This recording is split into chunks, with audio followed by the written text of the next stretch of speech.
Dunyoviy mashhur asar Yigit degan shundoq bo'lsa. Avtori Ehson Abdulquddus. Misr. 6-bob. Sirtqi eshik va bovayning oyoq tevishi. Yana tashqarqi eshikning ochilgani. Orqadan bovayning oldirab Samiyadan gap so'rgani anglandi. Opanqini Muhit oldirab saldirab chiqib edi. Bovay uningga qarabmi qo'ymay, ko'rishish uchun qo'lini berdida so'radi. Opanqini Mo'may oshxonadan ittik chiqdi va bovayning kaynidan yotoq uyga kirib ketdi. Bovay eshikni yopgandan keyin taqiyasini olmay qattiq alaqsodlik ichida Abdulhamdi ishxonamga keldi dedi. Ha? U nima deydi? Mo'may hikoya anglashga taqozo bo'lgan odamdek so'radi. U meni siz ulug' vatanparvar zot ekansiz dedi. Bovayning talaffuzida zarda va masxara bilinib turadi. Uning rahmat, yana-chi. Mo'may yana mutaxassislandi. U Samiyani menga beringlar deydi. Bovayning yuz muskullari azobdan titrab ketdi. Mo'may gapni tushunmagandek ko'zlarini yo'g'on ichib, u bultur Samiyaga talab qo'yganda biz bo'lmaydi degan emasmi? dedi. Bu qitim undaq deyolmaymiz-da. dedi bovay tengirqigan holda. Mo'may kaltak yegan odamdek sofaga lassida o'ltirib qoldi. Xeyli bir hazodan keyin Samiyada nima gunoh dedi. Bovay undamadi. U ko'nglida qizini Abdulhamdiga berish qaroriga kelgan edi va buningdan boshqa iloj yo'q deb qaraydi. Bovay shu topda o'zini cho'kish oldida turgan kemidagi bir qism molni qutuldirib olish uchun yana bir qismini ilojisiz dengizga tashlamoqchi bo'layotgan kema boshlig'idek his qildi. U oilasidagi boshqalarni qutuldirish uchun Samiyadan voz kechmoqchi bo'layotdi. Shundaqdimi u Samiyani qutuldirish tadbirini qilmay turibla o'zini haqqa berib etmaydi. Qutuldirish tadbirini qilmay turibla uni haqqa berib etmaydi. Demi siqilib parishon bo'layotgan Mo'may to'xtamay, "Alloh egam, Samiyaning nima gunohi bor? Ah Xudo, uning qandoq gunohi bor?" deb nido qildi. Bu Xudoning taqdiri, Xudoning irodasi, dedi bovay. Bovayning xiyoliga yana Abdulhamdining bugun atdigan ishxonada qilgan so'zlari keldi. Abdulhamdi pichirlab degudek: "Menmu bu oilaning bir a'zosi, menmu vatan suyishda sizlardan qilishmayman" degan edi. O'zining vatanparvarligini maqtab, o'quvchi vaqtida qandoq namoyishlarga qatnashganlaridan tortib so'zlab ketgan edi. Ondan xuddi gapga gap to'g'ri kelib qolgandek Samiya bilan bo'lgan to'y ishini tilga olgan edi. U xuddi bu oilaning a'zosi bo'lishdagi sharti Samiya bilan to'y qilishdek, shundaqla uningdagi vatanparvarlik bu to'y ishi bilan zish bog'langandek bir talaffuzda alohida so'zlab ketgan edi. Abdulhamdi degan bu iflos, xumpar, lükchak, tahdid silish orqali to'y qilish maqsadiga yetmoqchi bo'layotdi. Bovayning uni bir tasdak solg'usi, ishxonadan qo'g'lab chiqarib, uni ham uning dadasi bilan barliq munosabatini uzib etkisi keldi. Biroq bunda qilolmadi. Chunki u hozir ojiz bo'lib, tez pukmakdan boshqa chora yo'q edi. U darhol Samiyani qutuldirib olg'ili bo'ladigan barliq choralarni o'ylab baxtdi. Birinchi bo'lib darhol uyga berib Ibrohimni qo'g'lib etish. Bu og'ir yukni yudivermaslik xiyoliga keldi. Ammo Ibrohimni chiqarib etgan bilanla ish bitmaydi. Bu holatni o'zgartirib bo'lmaydi. Abdulhamdi uningga toki Samiya bilan to'y qilg'icha tahdid seliveradi. Xotinining ovozi uning xiyol yiplarini uzib etdi. Xotini qizi uchun hozir ichayotgandek ho'ngrab yig'lab, "Yo'q, bo'lmaydi. Bu degan oilamizda bo'ladigan tunji to'y. Biz doktorga unamagan tursak, endi kelib qizimizni Abdulhamdidek munofiqqa beramdik." Bovay ko'zoynakini elib etib, o'zini yig'idan orangla tutib oldi. "Tayya, o'zingni besib ol. Meningmi holimga yet. Gapning ochiqini aytsam, Abdulhamdi bizga tahdid selyapti. Agar biz Samiyani bermasak, bizni saqchilarga chaqidi. Mo'may ochiqlab vaqirab ketdi. U qo'lidan kelganini qilsin. Men qandoqli bo'lsin, qizimni o'tqa ittirmayman. Qizimning uning bilan to'y tutqunidan o'lgini afzal. İbrahim nega borsa borsin, qizim bu to'yni hargiz qilmaydi. İbrahim kessila ish bitmaydi-da. Masalan, muhit bilan men Mo'may yana bir qitim donq etib qoldi. Ondan qor yomg'ir to'kilib turib. Nima degan pishkanlik bu? Tova, hech ishdan hech ish yo'qla, bu balaga qoldiq-ku. Xudoyimmo bag'ri qattiqlik qilmas. Dadasi biror amal topsila, dadasi qizlarini o'z qo'llari bilan do'zaxga ittirsalar bo'lmaydi. Jumo Bovay Mo'mayning yelkasiga bo'sh urib, muloyimlik bilan bo'ldi qil, tahiya, men gapimni qilib bo'lmadim. Davomini anglamsa, dedi. Bovay Mo'mayning titriki besilg'icha turdi. Ondan ko'zlari mug'ambarlarcha chaqnab ketdi. O'zining aqlini tunji qatim sinab baxmoqchi bo'lgandek. Xotin, qara, hozir biz bu to'yga rozilik bergan bo'laylik. Biz faqat ma'qulla deb turamiz. Albatta, hozir to'y qilishga, mehmon chaqirib, choy ichirishga, hatto akamni chaqirishga bo'lmaydi. Biz faqat Abdulhamdi bilan eg'izla kelishimiz. Chunki bizning asosimiz to'liq. İbrahim bizning uyda turayotqashqa Abdulhamdi uningdan ortiqni talab qilolmaydi. Bir necha kundan keyin, bir necha oydan keyin bu ishni Xudoyim bir taraf qilar. Mo'may bu gaplarni eriga tikirib turib angladi. Hayron bo'lganda ko'zlarini chimchiqlatib qo'ydi. Xotin, tushundingmi? dedi bovay. Mo'may o'ziningmi aqlida uningdan kam emasligiga erini ishondirmoqchi bo'lgandek.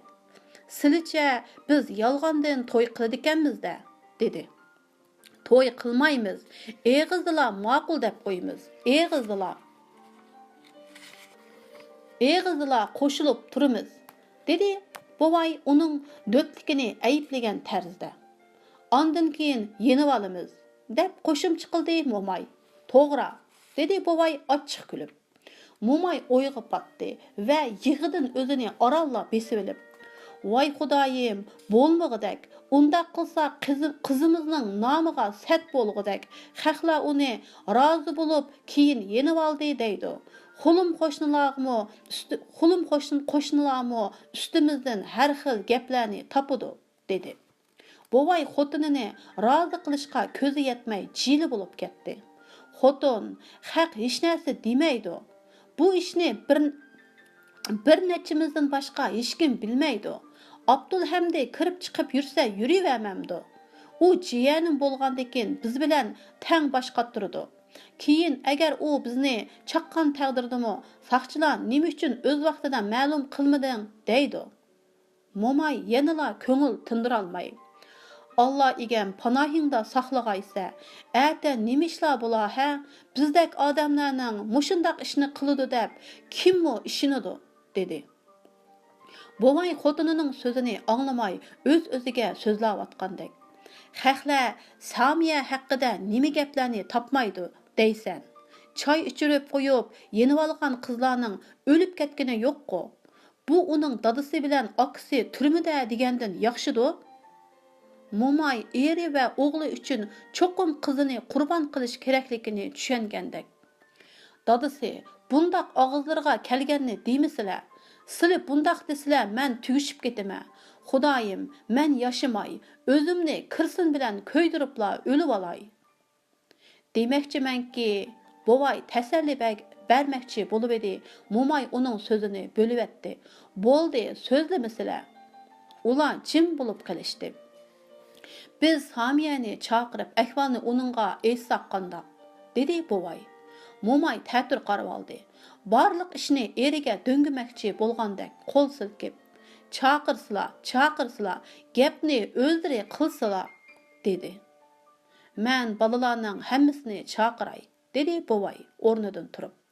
Ondan eshikni ochib bo'g'iq ovoz bilan baqirdi. Samiya! Samiya oshxonadan chiqib, dadasining oldiga keldi. Bovay uningga xuddi qurbon bo'lish oldidagi iffetlik qizga qaragandek mehribonlik bilan sap soldi. Akang bilan singlingni chaqirib kel. Naval hadisining orqasidan chiqqan edi. Dadasining so'zlarini anglabla Muhitning hujrasiga mangdi. U eshikni chekibla qiya ichib beshini tiqdi. Ibrohim bormikin degandek uy ichiga qarab, "Muhit, dadam chaqiryotidi" dedi. Muhit o'rnidan turib eshikka qarab mangdi. İbrahim uning kaynidan gumon bilan qarab qoldi. Bovay odati bo'yicha ishdan kelibla uxlaydi. Bugun nimishqa uxlamagandi? Qarg'anda cho'ng ishboga o'xshaydi. Shunga u uxlayolmabdi-da. İbrahim shularni o'ylayotganda Muhit chiqib ketdi. Oiladagilar jam bo'ldi. Samiya bilan Naval karvat beshiga yo'linib o'ra turdi. Muhit eshik tubida tomga yo'landi.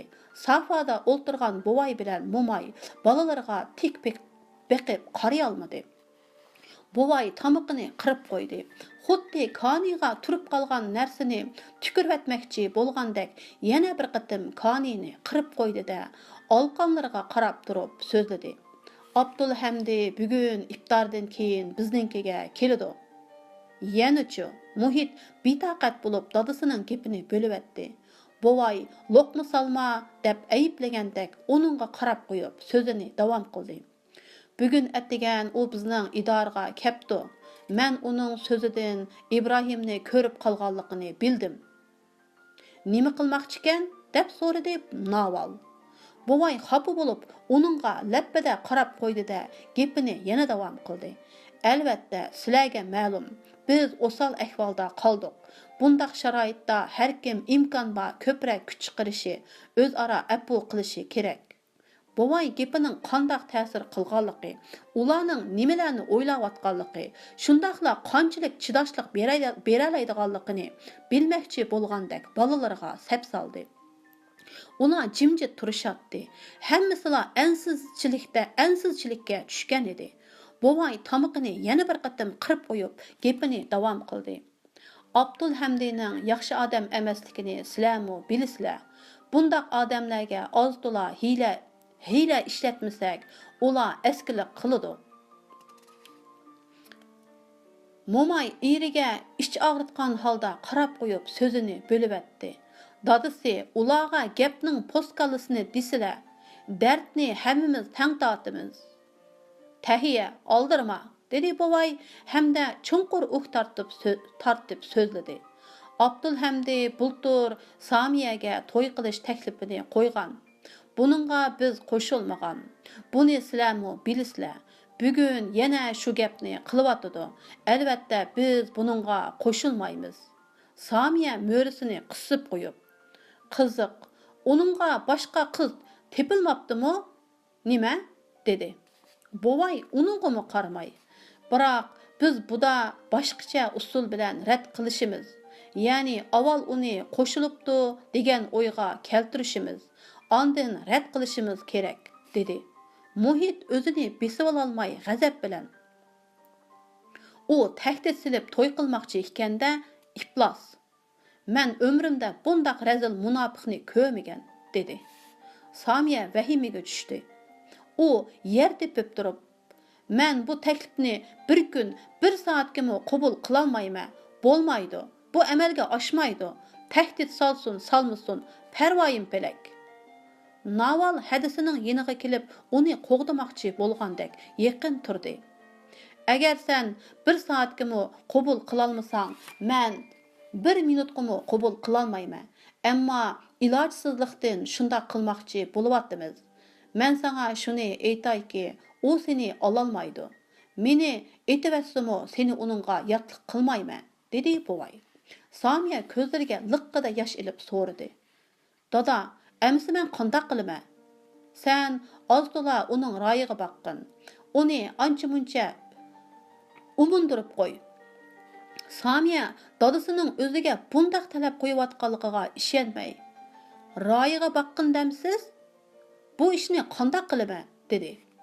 Dadasi gapni ochiq deyishdan izoh tortgandek uningga qaramay turib, uni bizni qo'shilibdi degan o'yga keltir demoqchiman, dedi. Samiya qasdan dadısını osal ahvolga qo'ymoqchi bo'lgandek yana so'radi. Əmsə qandaq qilsam bo'ladi? Bovay əmdi taqat qilolmay vaqirab ketdi. Qandaq qiladiganingni men o'qimayman. Shuni bilginki, men Abdulhamdi sana xo'jayin bo'ladi davatmayman. Agar u qiliqsizlik qiladigan bo'lsa, qo'lini kesivet. Uqdingmi? Keyin u ovozni sal pasaytib yelindi. Menga bu dardlar bek og'ir kelyotidi. Yordam qilinglar. Bunun hammasi uyimizda turayotgan heliqi apandining kasofati. Men tugasdim, men to'ydim. Endi gap qilmay turolmayman. Bu uydan chiqib ketaman. Hamma achamning uyiga berib turma. Bu yerda bir minutmi turmayman. Bir amal tepinglar. Bundaq bo'laveradigan bo'lsa, hammamiz baloga qolamiz, dedi Samiya ko'z yoshlarini ertib turib. Apsi o'rnidan turib, uni yelkasidan quchoqlab, papilab qo'ydi. Naval go'yo hadisining so'zlari o'ziga qartilgandek beshini tuvan soldi. Muhit qopqini turib so'radi. Sizlarcha Abdulhamdi bizning niyatimizni bilib olmasmi? Rostini aytsam, bolam, menmi bilmayman. Aytqana, boshqa amal bormi? Dedi bovay holsizgina. Muhit jim bo'lib Abdulhamdining ziyonkashligidan qutulishning boshqa amalini o'yladi. Har qancha o'ylabmi kallasiga bir narsa kelmagandan keyin chiqib ketmoqchi bo'lib mangdi. Bovay uni chaqirib to'xtatib oldi.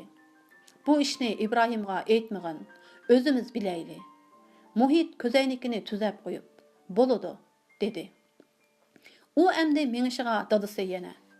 Sen onunga Abdulhamdi bugun akşam uyimizga keladi ekan.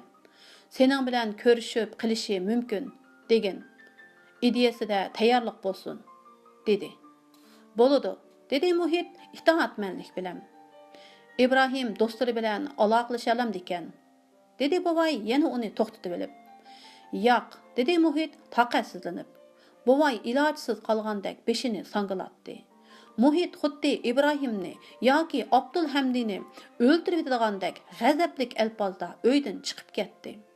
Ibrohim Muhitni savol nazari bilan qarshi oldi. Ammo Muhit uning ko'zidan o'zini qochirdi. Chiroyi tutilgan holda tumshug'ini ushlab, barmoqini uvlab o'ltirdi. Ibrohim do'stiga tasalli berish uchun kulimsirab, "Nim bo'ldi? Nimish bo'pti?" dedi. "Hech ish yo'q. Abdulhamdi bugun akşam uyimizga kelgudak", dedi Muhit zardi bilan.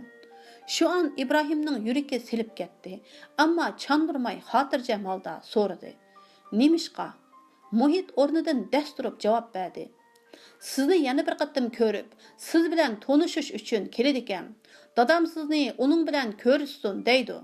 Shundoq bo'lsa yaxshiroq bo'lar. Biz uningdan qo'rqmaydigan, ammo u biz bilan tang tashvishlanadigan bo'lsin." "Bo'ladi", dedi Ibrohim beshini sangilatib. Muhitning g'ujida ochiqi keldi va zardi bilan so'radi. "Bo'ladi deganingiz nimasi?" Ibrohim uningga pisand qilmay, "Tag'am shundoq debdi, menmi bo'pti, ko'rishay dedim shu", dedi. Muhit ochiqini kitob o'qish bilan yo'qotmoqchi bo'lib kitobdan birini oldi va "Dadam sizni do'stlari bilan aloqlasha olamdikan deb so'rayotdi", dedi. "Yana bir odam bor. Uning bilan tezdan aloqalashsak bo'ladi." "U kim?" "Fathi Maliji."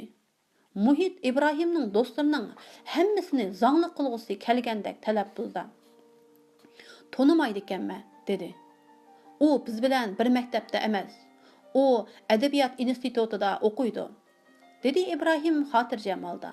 "Balki unimi tutib ketgandi", dedi Muhit Ibrohimga qaramay. Ibrohim o'zini bosolmay qoldi. Bu uning mushu uyga kelgandan buyon tunji qatim ochiqlanishi edi. U Muhitga qarab, xuddi uni kontrol qilmoqchi bo'lgandek. "Muhit, quloq sol. Biz qilayotgan ishda har qanday amalni qilib boqamiz. Shunga hozirgi ahvolda osonla hukm qilishga bo'lmaydi. Fathi Maliji qo'lga ilingan bo'lishimi, ilinmagan bo'lishimi mumkin. Muhimi uning bilan bir aloqalashib boqayli.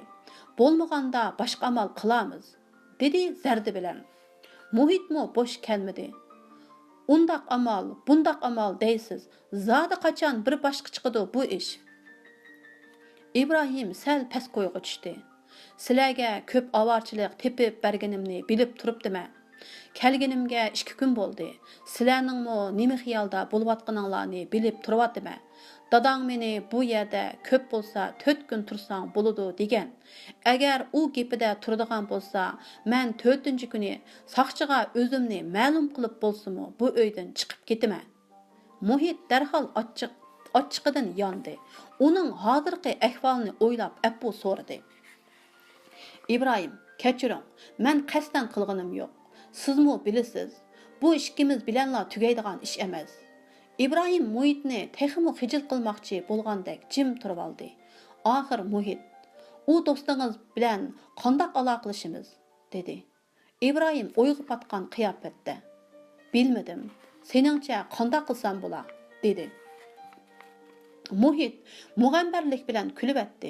Chunki u İbrahimning taktikasini bilib olgan edi. Shunga, albatta, men borman-da, dedi u. Bo'lmaydi, sen bormag'in. Undaqda kim boradi? Dadammi? dedi Muhit zanglik qilgandek talaffuzda. İbrahim talishishga o'rin qoldirmaslik uchun keskin talaffuz bilan, "Yo'q, Naval borsin", dedi. Muhit turibla qoldi va hayron bo'lib so'radi. "Singlim Navalmi? Chaqchaq qilyapsiz? Qandoq?" "Men Fathini nazorat ostidamikin deyman. Agar sen bo'lsang, saqchi orqanға tushishi mumkin. Naval uning singlisining do'sti sifatida boradi." Muhit o'yg'ib patdi. Bir chaqda ustalga birni urib, "Men singlimni bundaq ishlarga qatnashtirmayman. Mening qatnashganimmi yeta", dedi. İbrahim Muhitning ko'zining ichiga qarab, uningga ilhom bergan talaffuzda, "Bu ishga biz hammamiz qatnashyapmiz", dedi. Muhit johillik qilib unimidi. "Yo'q, singlim bu ishga qatnashmaydi. Boshqa amal teping."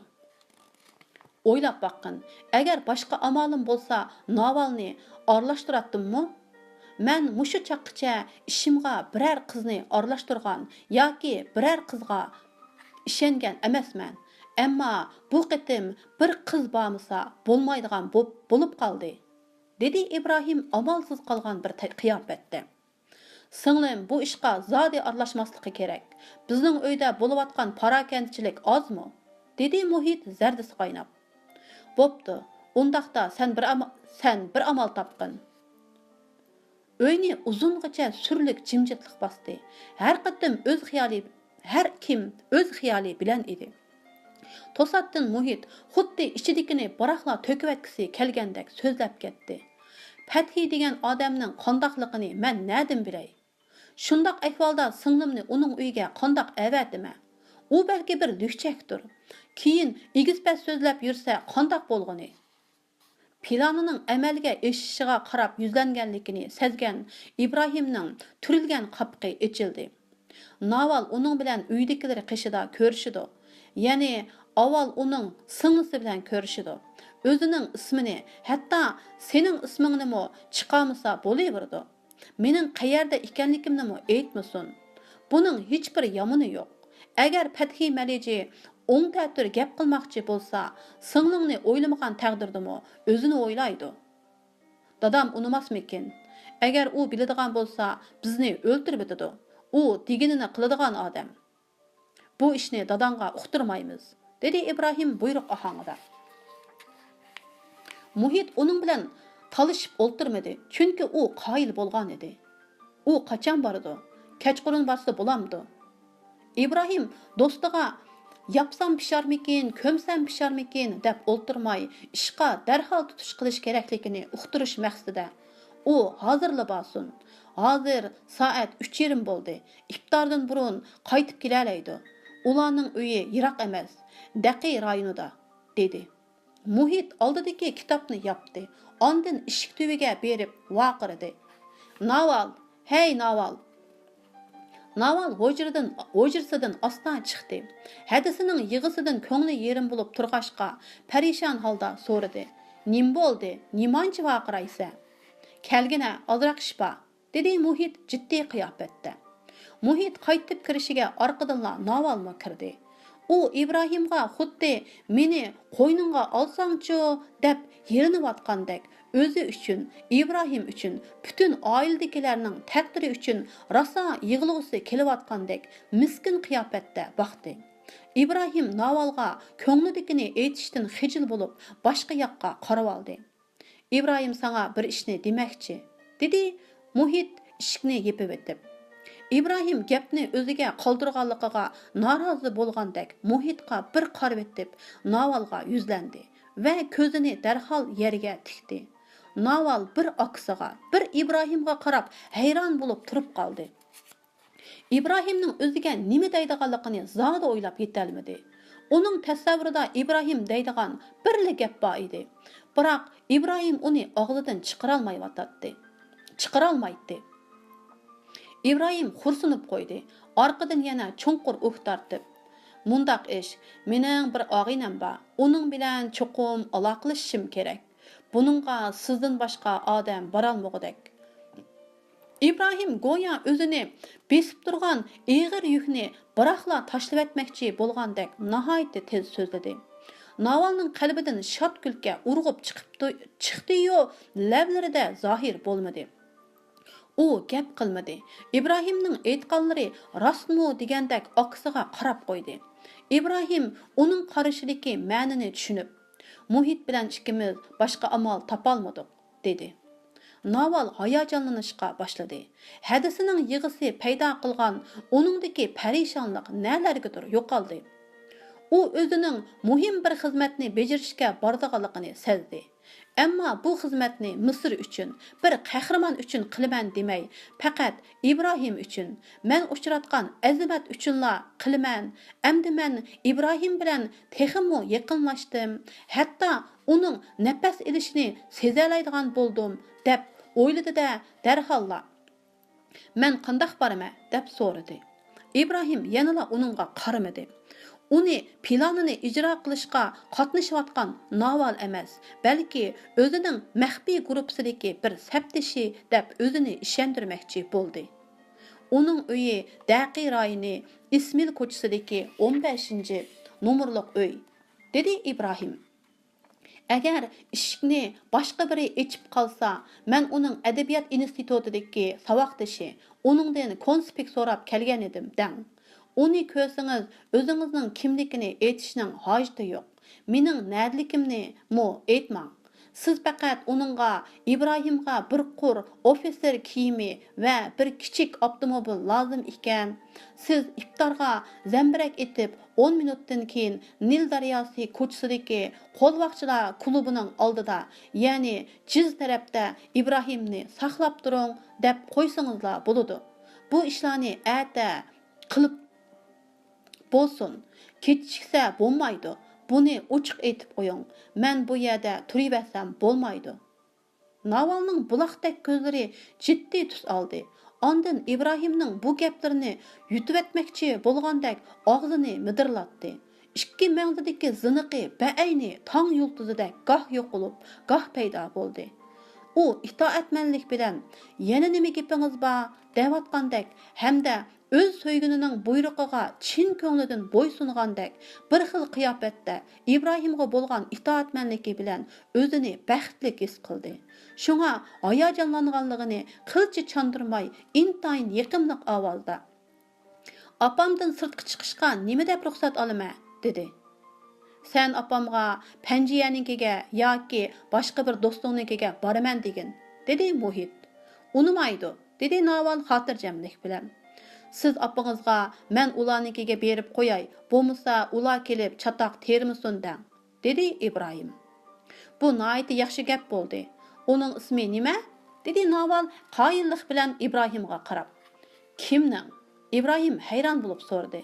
"Men izlab boradigan odamning-chi?" deb kulvatdi Naval. İbrahim mu ixtiyorsiz kulimsiradi. "Fathi Maliji. Hozirla boramdimi?" İbrahim hayoti va istiqbolini Navalga berishga chin ko'nglidan rozi bo'lgandek uningga qarab kuldi va "Hozirla bering", dedi. Naval İbrahimdan ko'zlarini uzmay "Bo'ladi", dedi. Naval mengishiga Muhit to'xtab oldi-da, yeniga berib uningga tasalli berdi. "Naval, paxas bo'l. Odatdagi vaqtlardagiga o'xshash beparvo bo'lma. agar biror ish bo'ladiganligini, orqangga birari tushganligini sezsang yoki birari chataq chiqarsa, darhol qaytib kel. Bo'ladi, dedi Naval xo'shalligidan gap qilolmay orangla. Naval o'ydan go'yo İbrahimdan yiroqlashayotgandek emas, balki uningga qarab kelayotgandek tez chiqib ketdi. 6-bob tugadi.